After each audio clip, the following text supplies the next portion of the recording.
This stopped being ordinary gossip the second 3 different fires started feeding each other. One fire was Charleston White throwing a colorism grenade into an already messy conversation. Another fire was Latto deciding she was not about to let her name ride through the internet attached to the phrase married man without snapping back. And the third fire was a business story that gave everybody online a fresh reason to start whispering that anybody orbiting Claressa Shields somehow ends up standing inside a fresh cloud of chaos. That is why this story has legs. It is not one headline. It is not one live. It is not one interview clip. It is a chain reaction. And once you look at the full chain, what people are really arguing about is bigger than Charleston White, bigger than Latto, bigger than Claressa Shields, and even bigger than Papoose. They are arguing about who gets judged harder, who gets protected faster, who gets dragged longer, and who gets to hide behind confusion while somebody else gets nailed to the wall in broad daylight. Because let us be honest from the start, the internet does not just react to facts. The internet reacts to symbols. Charleston White knows that better than most people alive with a phone and an audience. He rarely walks into a conversation quietly. He kicks the door open, says the most combustible version of the point, and then sits back to watch people pull the rest of the argument across the floor for him. That is exactly what happened here. He said Claressa Shields catches more public heat than Latto because Claressa Shields is darker skinned. Then he pushed it further, dragging Latto into the mess and tying her to rumors about 21 Savage that Latto herself flatly denied. By the time that claim hit Instagram feeds, this was no longer just celebrity chatter. It became a test of who would defend whom, who would deny what, and whether anybody involved could stop the story before it grew a whole new head. Latto, to her credit or depending on who you ask to her detriment, did not ignore it. She went live and made it plain that Charleston White had been loud and wrong for too long. She denied being involved with a married man. She did not package it carefully. She did not speak in PR-approved language. She spoke the way people speak when they feel like their name is being thrown around for entertainment by somebody who benefits every time the room gets louder. That response mattered because it shifted the story from people gossiping about Latto to people watching Latto reclaim the wheel in real time. But at the same time, it also handed Charleston White exactly what a provocateur loves most: proof that he touched a nerve big enough to force a public answer. That is the ugly brilliance of this kind of media chess. Even the clapback can become a trophy for the original instigator. And Charleston White did what Charleston White often does after he gets the reaction. He turned the reaction into evidence of his own power. He framed the whole cycle as if he had engineered it on purpose. Suddenly the message was not only that he had opinions about Claressa Shields and Latto. The message became that he could pull both of them, along with their audiences, into his gravity just by saying something outrageous enough.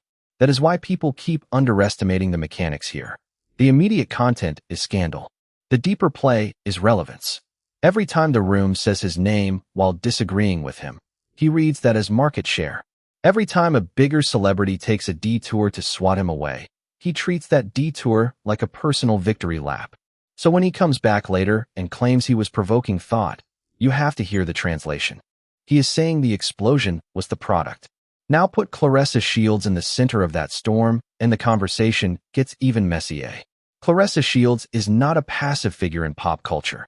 Claressa Shields is a decorated champion with her own loud confidence, her own blunt delivery, and her own habit of never shrinking just because the crowd would prefer a quieter woman.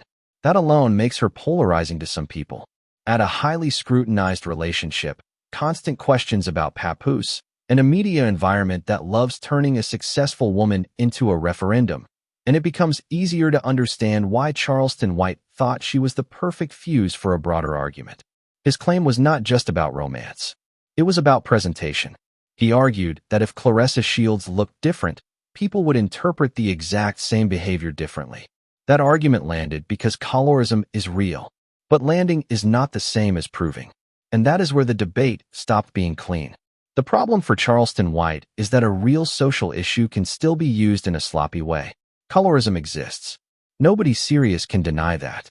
But applying it to every uneven public reaction without accounting for the specific facts of each situation turns a serious discussion into a shortcut. According to Baller Alert, Charleston White argued that Claressa Shields would not be dealing with the same level of backlash if she were lighter-skinned.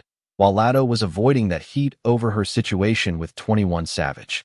The article also notes a crucial distinction. Latto's situation has remained contested and publicly denied, while Claressa Shields has been far more openly associated with Papoose in a way that invites constant questions whether she likes that attention or not. That does not settle the morality of either case.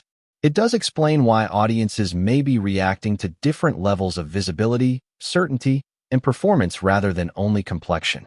Baller Alert: https://balleralert.com/White-Latto-Claressa-Shields-Colorism.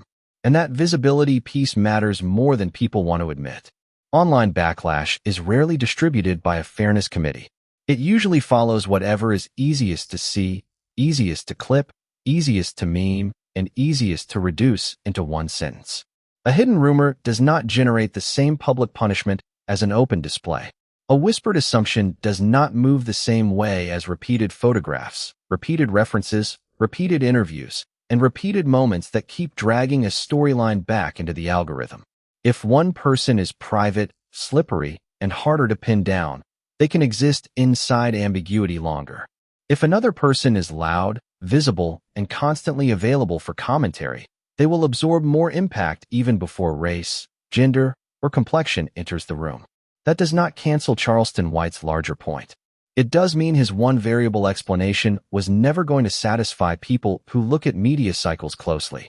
Then there is the relationship layer, which is where audiences get emotionally messy because many viewers are not analyzing this as observers. They are projecting.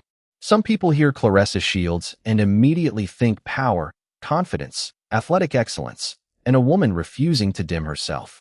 Some hear Claressa Shields and think public oversharing, reckless romantic optics, and unnecessary mess attached to a champion who should be guarding her brand more tightly. Some hear Latto and think savvy, stylish, strategic, and careful enough to keep key parts of her private life foggy, even when the internet believes it knows the answer. Others hear Latto and think selective silence, convenient vagueness, and the benefits of staying just hidden enough to dodge a full public verdict. In other words, people are not only responding to facts, they are responding to archetypes. And once the audience assigns an archetype, every new detail gets shoved into that frame. That is why Charleston White's comparison felt so potent and so irritating at the same time. On the surface, he was asking a simple question. Why does Claressa Shields get cooked while Latto does not get the same level of heat? But buried inside that question were at least 4 other accusations. 1. That the media is hypocritical. 2. That audiences are harsher toward a dark-skinned woman who is physically dominant and outspoken. 3. That Latto's image packaging helps shield her from the same moral scrutiny. And 4. That people only care about ethics when they dislike the woman involved. Each one of those mini arguments can provoke a whole separate war in the comments. That is why the clip traveled. It was not because Charleston White uncovered some elegant truth. It was because he shoved multiple unresolved resentments into one sentence and dared everybody to sort them out. Then came the extra twist that made his defense of Claressa Shields feel suspect to a lot of people. Critics quickly dragged up old comments in which Charleston White spoke negatively about black women and made remarks about not wanting full black children. That history undercuts his moral authority instantly. If a person has a track record of saying degrading things about the same group they are suddenly claiming to protect, audiences do not hear advocacy. They hear opportunism. They hear performance. They hear somebody weaponizing a real issue because it creates leverage in a different fight. And once that suspicion enters the bloodstream of the story, everything he says after that starts sounding less like a principled stand and more like strategic chaos dressed in the clothes of social commentary. That is a big reason why even people open to the colorism discussion still rejected Charleston White as the messenger. To make it even more tangled, 21 Savage then seemingly responded by calling Latto his wifey on Instagram, at least according to coverage summarized by Baller Alert and WDKX. That kind of soft public confirmation only deepens the fog rather than clearing it. It tells the audience there is closeness. It does not answer the bigger question that Charleston White had weaponized. So the speculation machine keeps running. And whenever a story remains partly unresolved, the internet usually treats the lack of clarity as an invitation instead of a boundary. The public starts reading every post, every like, every appearance, every silence, and every nickname as evidence. At that point, the story stops behaving like news and starts behaving like fan fiction with screenshots. That is dangerous terrain for anybody trying to maintain a coherent public image. Meanwhile, Claressa Shields had another pressure point building in the background. The optics of her upcoming fight and the chatter around Latto being connected to the event. Search results and social coverage tied to this conversation indicated that Latto was expected to walk Claressa Shields out for the August 15th fight in Atlanta, which turned what might have been one messy online argument into a loyalty test. Once Atlanta gets involved as an identity marker, people stop speaking only as viewers. They start speaking as representatives of a city, a scene, or a home team. That turns a celebrity appearance into something far more symbolic. If Latto shows up with Claressa Shields, some people read that as harmless support. Others read it as choosing sides against local media personalities or against public sentiment. Once again, the factual event is simple. The symbolic reading is where all the heat comes from. And that is where a lot of this story becomes less about truth than about expectation management. Some fans expect women in entertainment to be fiercely loyal to other women in their lane, especially if hometown pride is involved. Some fans expect artists to treat every public alignment like a statement of values. Others think that is nonsense and believe a walkout is just a walkout. A bag is a bag, and adults are free to stand where they want without turning it into a social movement. But in celebrity culture, intent almost never wins over perception. The audience decides what a move means based on its own grudges, fantasies, and tribal ties. That is why even a straightforward appearance can mutate into a referendum on authenticity, greed, colorism, loyalty, and class in under 24 hours. Now let us widen the lens further, because the part of this saga that really gave people ammunition was the unrelated but conveniently timed HashStoria story. According to Jersey Digs, HashStoria, the Newark cannabis dispensary associated with Raekwon and backed by investors including Charlemagne, was hit with an eviction after falling nearly $500,000 behind on rent, late fees, and other obligations. Court documents cited in the report said the company was already 19 months behind on rent by the time it held its grand opening, with a monthly rent obligation of $23,333. The article also notes that city approval delays may have contributed to the strain, but the basic headline was still brutal. A celebrity-backed dispensary on a prime Newark corridor opened with star power and ended up buried under debt. Jersey Digs, https://jerseydigs.com/hashstoria-newark-evicted. Why does that matter here? Because internet narratives love pattern making, especially when the pattern is ridiculous enough to be funny and mean at the same time. Once people started saying that everybody around Claressa Shields seems to run into a downfall, the HashStoria situation got folded into the superstition whether it belonged there or not. That is how gossip logic works. It does not ask, are these events causally connected? It asks, can these events be arranged into a wickedly satisfying storyline? Charleston White gets arrested. Charlemagne faces headlines over HashStoria's rent collapse. Claressa Shields remains at the center of relationship discourse. Latto gets dragged into the splash zone. Suddenly people are not consuming separate stories anymore. They are consuming a saga, and in a saga the audience wants symbols, omens, streaks, and ironic timing. Reality gets edited into myth at machine speed. That kind of narrative bundling is powerful because it turns coincidence into brand damage. If one ugly story breaks, a public figure can usually isolate it. If 3 ugly stories get stacked near each other, the audience begins to feel like there is a fog around the whole circle. It becomes less about what Claressa Shields actually did in each individual case and more about the sensation that controversy follows her around. That is an image problem, not because it is fair, but because perception compounds. Once viewers start talking about an aura, every fresh headline feels like proof. And when the people involved are already polarizing, the myth hardens even faster. That is why public figures do not only manage facts, they manage atmospheres. Charlemagne's role in the broader chatter is also interesting because it shows how quickly familiarity becomes assumed allegiance. The Breakfast Club has hosted Claressa Shields multiple times, which led some online voices to suggest there must be unusual loyalty or even hidden motive behind the platforming. That is a serious leap without evidence, and it is exactly the kind of leap gossip ecosystems reward. When the HashStoria eviction story hit, critics were ready to merge it with pre-existing suspicions and turn business trouble into spiritual punishment by association. The actual reporting on HashStoria points to missed rent, city delays, and the hard economics of a complicated cannabis market. But gossip audiences are rarely satisfied with economics when they can tell themselves a juicier story about energy, karma, and proximity. At the center of all this is a very simple but uncomfortable truth. Public discourse does not punish only wrongdoing. It punishes readability. The easier you are to read, the easier you are to drag. Claressa Shields is highly readable. She is direct. She is defiant. She often seems willing to answer or at least stand near the controversy instead of disappearing behind carefully neutral statements. Charleston White is readable in a different way. He is deliberately inflammatory. He wants the room hot. Latto, by contrast, tends to be readable in flashes and unreadable in structure. People think they know the outlines, but many of the details remain deniable, which changes the rhythm of the backlash. That distinction alone may explain more of the differential treatment than many people are willing to admit. Still, it would be dishonest to act like colorism never shapes that readability. It absolutely can.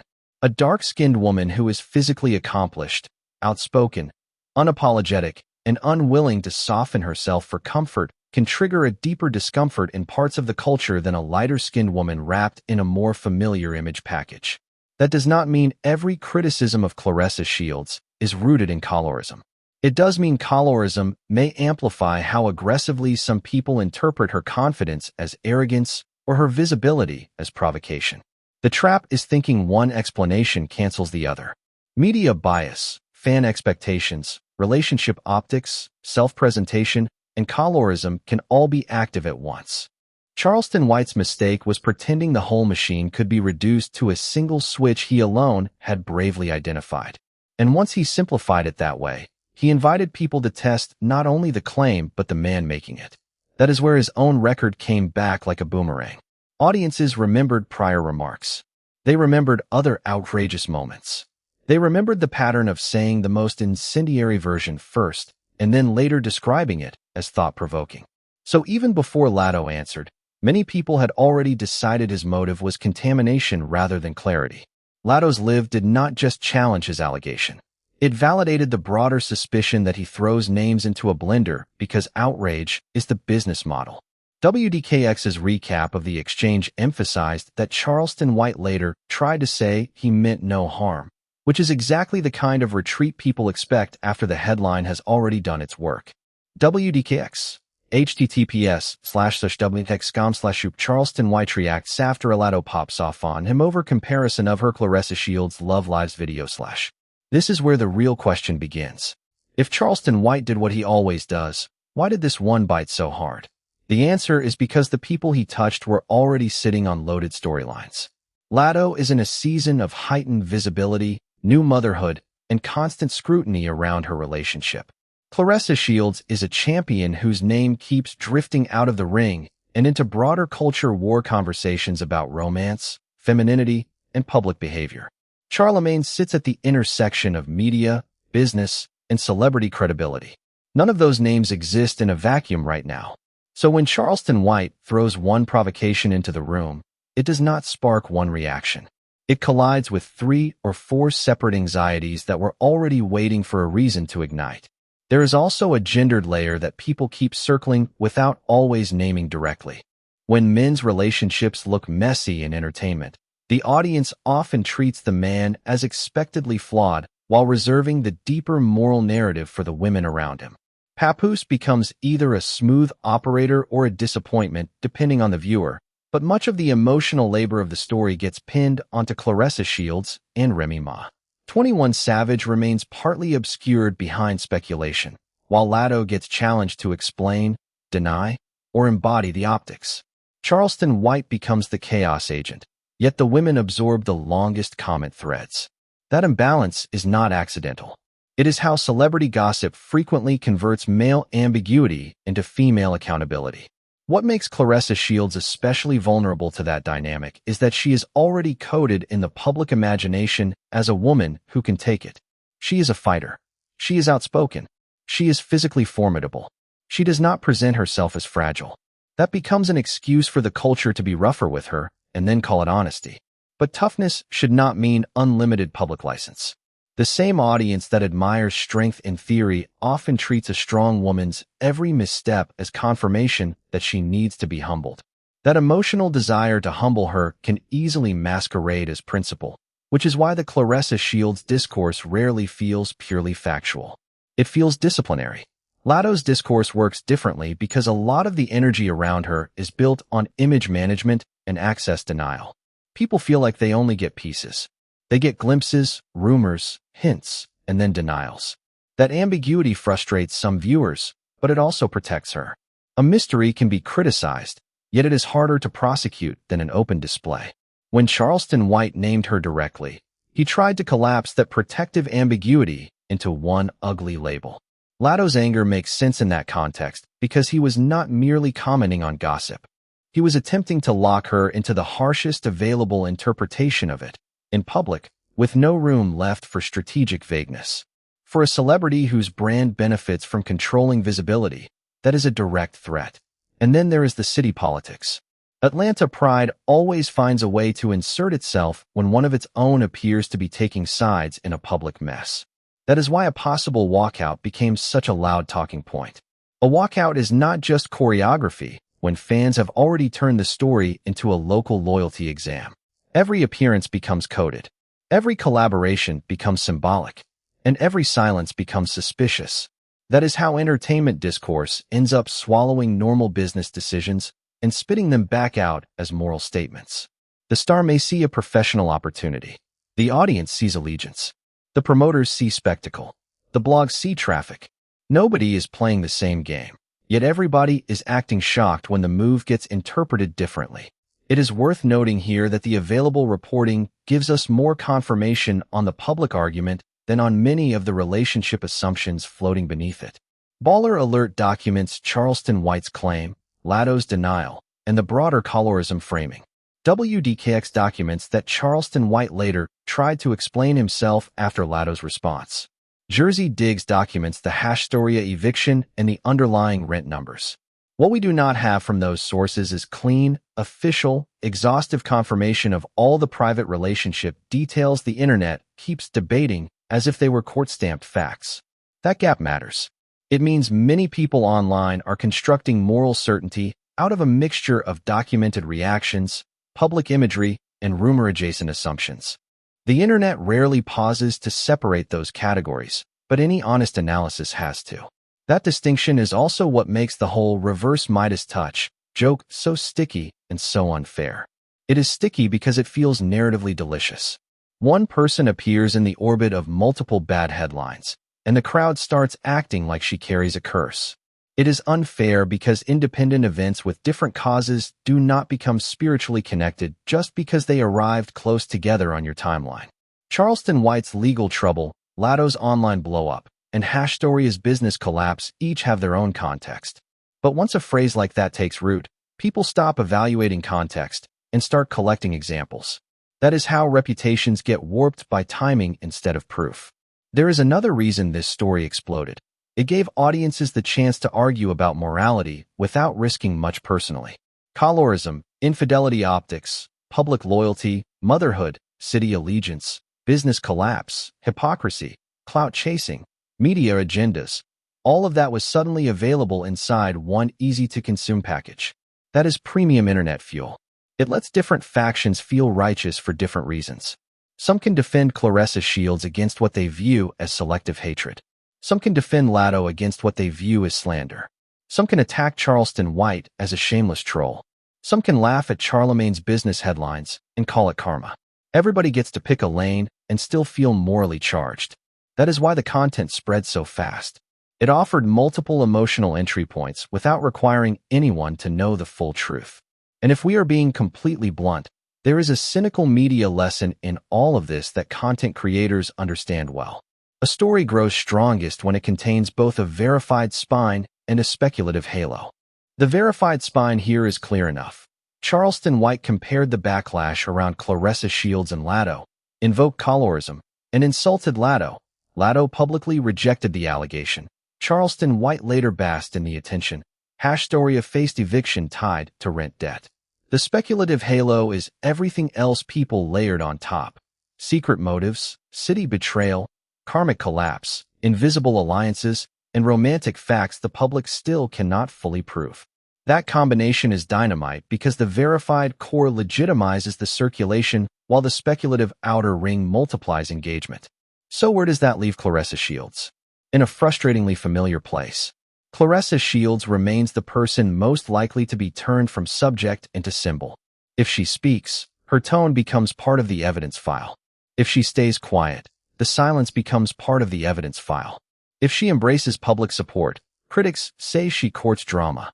If she distances herself, they say she is scrambling. That is the cost of being both famous and highly interpretable. Claressa Shields is not merely watched. She is decoded. And once the audience starts decoding a person instead of simply listening to them, every move becomes text for a larger argument they did not necessarily choose. Latto, meanwhile, faces a different trap. Latto can deny the married man label all day, but because her public strategy often depends on selective opacity, a chunk of the audience will keep saying ambiguity is not innocence. That may be unfair. It may also be unavoidable. If your brand leaves space for intrigue, critics will occupy that space with theories. The only thing Latto controls is whether she feeds those theories with more public emotion or starves them with disciplined silence. By responding so forcefully, she defended her name, but also intensified the life cycle of the clip. Again, that is not a moral judgment. It is a media mechanics judgment. Reaction can be emotionally satisfying and strategically costly at the same time. Charleston White probably understands that better than anyone in this triangle. He wins the moment everybody starts speaking in relation to him. He wins when the debate becomes, was he wrong, rather than, why are we still building entire news cycles around his deliberate provocations? He wins when legitimate issues like colorism become inseparable from his personal appetite for disruption. And he especially wins when celebrities prove that his words can still redirect their day. That is why every attempt to correct him can accidentally crown him. He does not need consensus. He needs penetration. He needs the clip to travel farther than it would have traveled if he had spoken responsibly.